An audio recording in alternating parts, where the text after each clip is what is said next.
நம்முடைய தேவனாகிய கர்த்தரை நாம் தெரிந்து கொள்ளுவதே நம்முடைய வாழ்க்கையின் முதன்மையாயிருக்கிறது.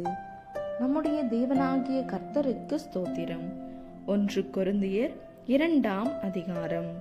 சகோதரரே, நான் உங்களிடத்தில் வந்தபோது தேவனை பற்றிய சாட்சியை சிறந்த வசனிப்போடாவது ஞானத்தோடாவது அறிவிக்கிறவனாக வரவில்லை.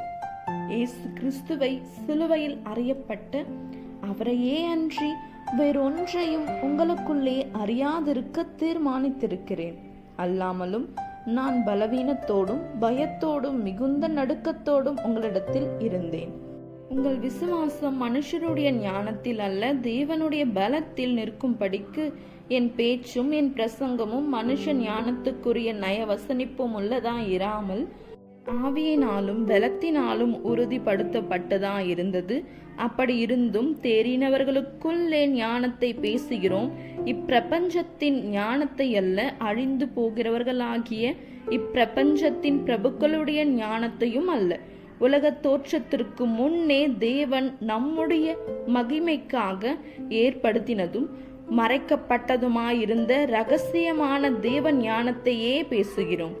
அதை இப்பிரபஞ்சத்து பிரபுக்களில் ஒருவனும் அறியவில்லை.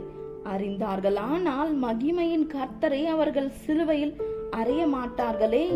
எழுதியிருக்கிறபடி தேவன் தம்மில் அன்பு கூறுகிறவர்களுக்கு ஆயத்தம் பண்ணினவைகளை கண் காணவும் இல்லை, காது கேட்கவும் இல்லை, அவர்கள் மனுஷனுடைய இருதயத்தில் தோன்றவும் இல்லை. நமக்கோ தேவன் அவைகளை தமது ஆவியினாலே வெளிப்படுத்தினார். அந்த ஆவியானவர் எல்லாவற்றையும் தேவனுடைய ஆழங்களையும் ஆராய்ந்திருக்கிறார். மனுஷனில் உள்ள ஆவியே அன்றி மனுஷரில் எவன் மனுஷனுக்குரியவைகளை அறிவான்? அப்படி போல தேவனுடைய ஆவியே அன்றி ஒருவனும் தேவனுக்குரியவைகளை அறிய மாட்டான்.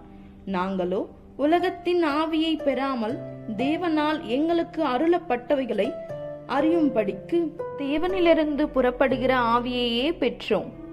அவைகளை நாங்கள் மனுஷ ஞானம் போதிக்கிற வார்த்தைகளாலே பேசாமல் பரிசுத்த ஆவி போதிக்கிற வார்த்தைகளாலே பேசி ஆவிக்குரியவைகளை ஆவிக்குரியவைகளோடே சம்பந்தம் படுத்தி காண்பிக்கிறோம்.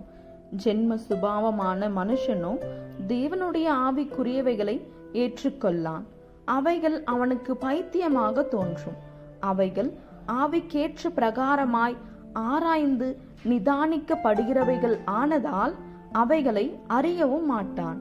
ஆவிக்குரியவன் எல்லாவற்றையும் ஆராய்ந்து நிதானிக்கிறான். ஆனாலும் அவன் மற்றொருவனாலும் ஆராய்ந்து நிதானிக்கப்படான்.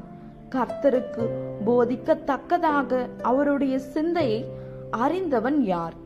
எங்களுக்கோ கிறிஸ்துவின் சிந்தை உண்டாயிருக்கிறது. ஆமென். இந்த வசனங்களை கேட்டுக்கொண்டிருந்தவங்கள் அனைவரையும் நம்முடைய தேவனாகிய கர்த்தர் ஆசீர்வதிப்பாராக. ஆமென்.